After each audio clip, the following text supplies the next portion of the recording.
ಮಂಗಳೂರು ವಿಮಾನ ನಿಲ್ದಾಣದ ಅಧಿಕಾರಿಗಳ ನಿರ್ಲಕ್ಷ್ಯತೆಯ ವಿರುದ್ಧ ಬಜ್ಪೆ ಪಟ್ಟಣ ಪಂಚಾಯತ್ ಕೌನ್ಸಿಲರ್ಸ್ ಪ್ರತಿಭಟನೆ ಇಂದು ಮಂಗಳೂರು ಅಂತಾರಾಷ್ಟ್ರೀಯ ಏರ್ಪೋರ್ಟ್ನ ಪ್ರವೇಶ ದ್ವಾರದ ಬಳಿ ನಡೆಯಿತು.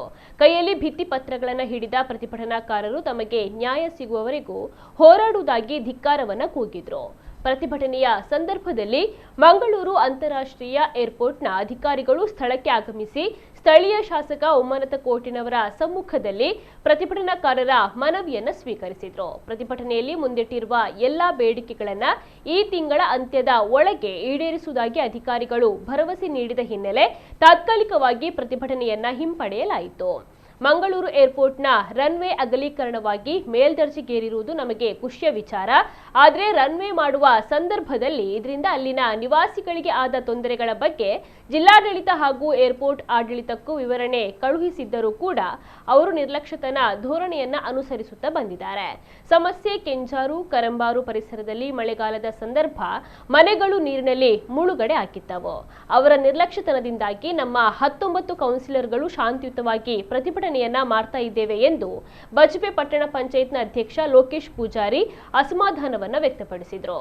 ಇನ್ನು ಶಾಸಕ ಉಮ್ಮನತ್ ಕೋಟ್ಯಾನ್ ಮಾತನಾಡಿ, ಮಳವೂರು, ಕೆಂಜಾರು, ಪೋರ್ಕೋಡಿ, ಬಜ್ಪೆ ವ್ಯಾಪ್ತಿಯ ಜನರ ಪ್ರತಿನಿಧಿಗಳಾಗಿ ಇವರೆಲ್ಲರೂ ಇಂದು ಪ್ರತಿಭಟನೆಯನ್ನ ಮಾಡಿದ್ದಾರೆ. ಆದರೆ ಇಲ್ಲಿನ ಜನಸಾಮಾನ್ಯರ ಸಮಸ್ಯೆಗೆ ಸ್ಪಂದಿಸದೆ ಏನೇ ಅಭಿವೃದ್ಧಿಪಡಿಸಿದರೂ ಅದು ಸರಿಯಲ್ಲ. ಮೊದಲು ಜನರ ಸಮಸ್ಯೆ ಬಗೆಹರಿಸಲು ಏರ್ಪೋರ್ಟ್ನ ಅಧಿಕಾರಿಗಳು ಮುಂದಾಗಬೇಕು ಅಂತ ಹೇಳಿದ್ರು. ಪ್ರತಿಭಟನೆಯಲ್ಲಿ ಬಜ್ಪೆ ಪಟ್ಟಣ ಪಂಚಾಯತ್ನ ಉಪಾಧ್ಯಕ್ಷೆ ಮಲ್ಲಿಕಾ ಚಂದ್ರಶೇಖರ್, ಸ್ಥಾಯಿ ಸಮಿತಿ ಅಧ್ಯಕ್ಷ ರಿತೇಶ್ ಶೆಟ್ಟಿ ಹಾಗೂ ಕೌನ್ಸಿಲರ್ಗಳು ಪಾಲ್ಗೊಂಡಿದ್ದರು.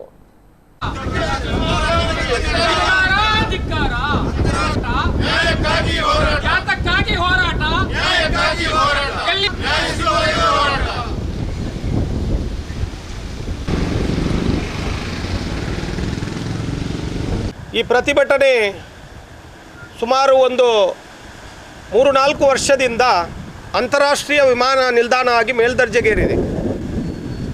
ಏನು ಆ ರನ್ವೇ ಅಗಲೀಕರಣ ಆಗಿ ಅಂತಾರಾಷ್ಟ್ರೀಯ ವಿಮಾನಗಳು ಇಲ್ಲಿ ಬಂದು ನಿಲ್ಲುವಂಥ ಒಂದು ಸುಸಜ್ಜಿತವಾದಂಥ ವ್ಯವಸ್ಥೆಯನ್ನು ಮಾಡಿ ಮೇಲ್ದರ್ಜೆಗೆ ಮಾಡಿದ್ದಾರೆ. ನಮಗೆಲ್ಲರಿಗೂ ಈ ಭಾಗದ ಜನರಿಗೆ ಖುಷಿ ತಂದಿದ್ದಂಥ ಸಂಗತಿ ಅದು. ಆದರೆ ಅದರಿಂದಾದಂಥ ದುಷ್ಪರಿಣಾಮಗಳ ವಿರುದ್ಧ ನಾವು ಹಲವಾರು ಬಾರಿ ಜಿಲ್ಲಾಡಳಿತಕ್ಕೂ ಮತ್ತು ಏರ್ಪೋರ್ಟ್ ಆಡಳಿತ ಮಂಡಳಿಗೆ ನಾವು ಕಳಿಸಿದ್ದೇವೆ. ಆದರೆ ಸುಮಾರು ಒಂದು 2-3 ವರ್ಷದಿಂದ ಈ ಒಂದು ಸಮಸ್ಯೆಯ ಬಗ್ಗೆ ನಿರ್ಲಕ್ಷ್ಯತನ ಧೋರಣೆ ಮಾಡಿದ್ದಾರೆ.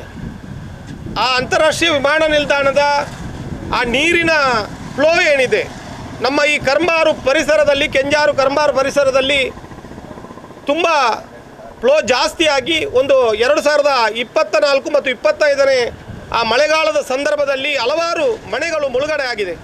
ಇದರ ವಿರುದ್ಧವಾಗಿ ನಾವು ಹಲವಾರು ಬಾರಿ ನಾವು ಆಡಳಿತ ಮಂಡಳಿಗೆ ಮನವಿ ಮಾಡಿದಾಗ ಅದಕ್ಕೆ ಬೇಕಾದಂಥ ಏನು ರಾಜ್ಯ ಕಾಲುವೆ ಇದೆ, ಆ ರಾಜ್ಯ ಕಾಲುವೆಯಲ್ಲಿ ನೀರು ಹೋಗುವಂಥ ವ್ಯವಸ್ಥೆ ಸರಿಯಾಗಿ ಇರಲಿಲ್ಲ.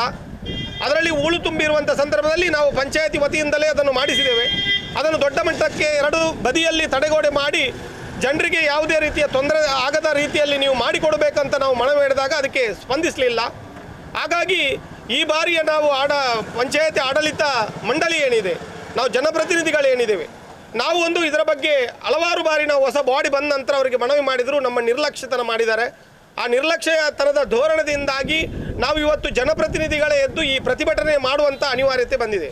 ಅಂತಾರಾಷ್ಟ್ರೀಯ ವಿಮಾನ ನಿಲ್ದಾಣ ನಮಗೆ ಬೇಕು, ನಮ್ಮ ಮಂಗಳೂರಿಗೆ ಬೇಕಿದ್ದು. ಆದರೆ ಅದನ್ನು ಮಾಡುವಾಗ, ಅಂತಾರಾಷ್ಟ್ರೀಯ ಮಟ್ಟಕ್ಕೆ ಏರಿಸುವಾಗ ಅಲ್ಲಿಯ ಆ ಭಾಗದ ಕೆಳಗಿರುವಂಥ ಜನರ ಭಾಗದ ಟೇಬಲ್ ಟಾಪ್ ಏರ್ಪೋರ್ಟ್ ಕೆಳಗಿರುವಂಥ ಜನಸಾಮಾನ್ಯರ ಮನೆಗಳಿಗೆ, ಕೃಷಿಗಳಿಗೆ, ಅವರ ಬದುಕಿಗೆ ಎಷ್ಟು ತೊಂದರೆ ಆಗ್ತದೆ ಎಂಬುದನ್ನು ನೋಡಿಕೊಂಡು ಒಂದು ಪ್ಲ್ಯಾನ್ ಮಾಡಿಕೊಂಡು ಅವರು ಈ ಒಂದು ಅವರ ಏನು ಟರ್ಮಿನಲ್ನೆಲ್ಲ ಮಾಡಬೇಕಿತ್ತು, ರನ್ವೇಯನ್ನು ಮಾಡಬೇಕಿತ್ತು. ಒಂದೇ ಒಂದು ಅವರದ್ದು 1 ಪಾಯಿಂಟ್ ಅಜೆಂಡಾ ಅಂತ ಹೇಳಿದರೆ ದುಡ್ಡು ಸಂಪಾದನೆ ಮಾಡೋದು ಹೇಗೆ ಇಲ್ಲಿ ಅಂತ. ಈಗ ಅದಾನಿ ಗ್ರೂಪಿನವರಿಗೆ ಅದರದ್ದು ಲೀಸ್ಗೆ ಕೊಟ್ಟಿದ್ದಾರೆ ಸರ್ಕಾರ. ಅವರು ದುಡ್ಡು ಮಾಡೋದು ಹೇಗೆ ಅಂತ ಒಂದೇ ನೋಡೋದಲ್ಲದೆ ಬೇರೆ ವಿಷಯವಿಲ್ಲ. ಒಂದು ರಿಕ್ಷಾದವರು ಈಚೆಯಿಂದ ಆಚೆ ಪಿಕಪ್ಪಿಗೆ ಹೋದರೆ 100 ರೂಪಾಯಿ ಕೊಡಬೇಕು. ಒಂದು ಟ್ಯಾಕ್ಸಿ ಅವರಲ್ಲಿ ಇದ್ದರೆ 16 ಲಕ್ಷ ರೂಪಾಯಿ ಪರ್ ಮಂತ್ ಅವರು ಕಟ್ತಾರೆ ಟ್ಯಾಕ್ಸಿಯವರು. ಅವರನ್ನೊಂದು ಕಳ್ಳರಾಗೆ ನೋಡುವಂಥದ್ದು. ಒಂದು ಪೊಲೀಸ್ ಇಲಾಖೆಯವರಿಗೆ ಒಂದು ಗೌರವ ಕೊಡೋದಿಲ್ಲ, ಒಬ್ಬ ಜನಪ್ರತಿನಿಧಿಗೆ ಗೌರವ ಕೊಡೋದಿಲ್ಲ, ಏನಿಲ್ಲ. ಅವರದೇ ಲೋಕದಲ್ಲಿ ಅವರು ಇದ್ದಾರೆ. ಆದ್ದರಿಂದ ಇದು ಸಾಂಕೇತಿಕ ಮುಷ್ಕರ. ಇವತ್ತು ಇದಕ್ಕೆ ಕಿವಿಗೊಟ್ಟು ಅವರು ಏನೇನು ಸಮಸ್ಯೆಗಳಿದೆ ಅಂತ ಮಾನ್ಯ ಸಂಸದರನ್ನು, ಶಾಸಕರನ್ನು, ಜನಪ್ರತಿನಿಧಿಗಳನ್ನು ಕರೆದು ಅವರ ಸಮಸ್ಯೆಯನ್ನು ಹರಿಸದಿದ್ದರೆ ಮುಂದಿನ ದಿನಗಳಲ್ಲಿ ಖಂಡಿತವಾಗಿ ಇದು ಇಡೀ ನಮ್ಮ ಬಜ್ಪೆ ಮಾತ್ರ ಅಲ್ಲ, ಇಡೀ ಪರಿಸರದ ಜನ ಬಂದು ಇವತ್ತು ದೊಡ್ಡ ಮಟ್ಟದ ಪ್ರತಿಭಟನೆಯನ್ನು ಅಥವಾ ಏರ್ಪೋರ್ಟ್ಗೆ ಹೋಗುವುದನ್ನೇ ಬ್ಲಾಕ್ ಮಾಡಲಿಕ್ಕೂ ಸಾಕು ಮುಂದಿನ ದಿನಗಳಲ್ಲಿ. ಒಂದು ಸ್ಟಾಫ್ ರಿಸೈನ್ ಕೊಡುವವರಿಗೆ ಮಾಡ್ತಾನೆ ಅಂತ ಹೇಳಿದ್ರೆ ನೀವು ಯೋಚನೆ ಮಾಡಿ, ಆ ಅಧಿಕಾರಿಯಿಂದ ಏನು ಎಕ್ಸ್ಪೆಕ್ಟ್ ಮಾಡಬಹುದು? ಏನು ಮಾಡಬೇಡಿ, ಅದಕ್ಕೆ ಬೇಕಾದಂತ ಸೂಕ್ತವಾದಂತ ವ್ಯವಸ್ಥೆಯನ್ನು ಮಾಡಲಿಕ್ಕೆ ನಿಮಗೆ ಸಾಧ್ಯ ಇದೆಯಾ? ನಮ್ಮ ಪ್ರಶ್ನೆ ಅದು. ನೀವಿವತ್ತು ನಾವು ಪ್ರತಿಭಟನೆ ಮಾಡಿದ್ದನ್ನು ಎಬ್ಬಿಸಬಹುದು ನೀವು, ಆದ್ರೆ ನಿಮಗೆ ನಮ್ಗೆ ಮಾತಾಡಿದಾರೆ ಅಂತ ಕೇಳಿ ಅವರ ಮಾತಾಡಿದ್ದನ್ನು ಕೇಳಿ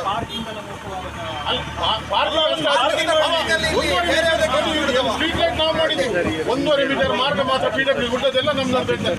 ಅಲ್ಲಿ ಇವತ್ತು ಬರ್ಬೇಕು ಅವರು, ಅಲ್ಲಿ ಟೋಲ್ಗೆ ಕೊಡುವ ಇಷ್ಟು ಕಾಗದ ಹೋಗ್ತದೆ, ಅದನ್ನು ಯಾರಾದ್ರೂ ಅಲ್ಲಿ ಅವರು ಗಾಡಿಗೆ ಇಷ್ಟು ಆಗ್ತಾರಲ್ಲ, ನಿಮಿಷಕ್ಕೆ ಎಷ್ಟು ಹಣ ಅವರು, ಅವಾಗ ನಾವೇ ಮಾತಾಡ್ತೇವ, ತೆಗೆದು ನೋಡ್ತೇವೆ ನಾವು. ಮತ್ತೆ ಅವನಿಗೆ ಹೇಳಿ ಅದು ಅಪೋಲಜಿ ಹೇಳಬೇಕು ಅಂತ ಹೇಳಿ ನಾವೇನು ಮಾಡಿದ್ರೆ ಬಂದವರಲ್ಲ. ಒಂದು ಅಧ್ಯಕ್ಷರಿದ್ದಾರೆ, ಒಂದು ಸ್ಥಾಯಿ ಸಮಿತಿ ಅಧ್ಯಕ್ಷರಿದ್ದಾರೆ ನೋಡಿ. ಎಲ್ಲರೂ ಸೇರಿ ಒಂದು ಮೀಟಿಂಗ್ ಮಾಡಿ ಮತ್ತೆ ನಾವು ಅದಕ್ಕೆ ನಿಮ್ಮ ಮನವಿಗೆ ಏನಿದೆ ಅಂತ ನಾವು ರಿಪ್ಲೈ ಬರೆದು ನಾವು DC ಅವ್ರಿಗೂ ಹಸ್ತಾಂತರ ಮಾಡ್ತೀವಿ. ಮತ್ತು ಅವರ ಸಮಕ್ಷಮದಲ್ಲಿ ಒಂದು ಮೀಟಿಂಗ್ ಮಾಡಿ ಹಸ್ತಾಂತರ ಮಾಡಬೇಕು. ಖಂಡಿತ ನಾವು ಹೋಗಿದ್ದೇವೆ.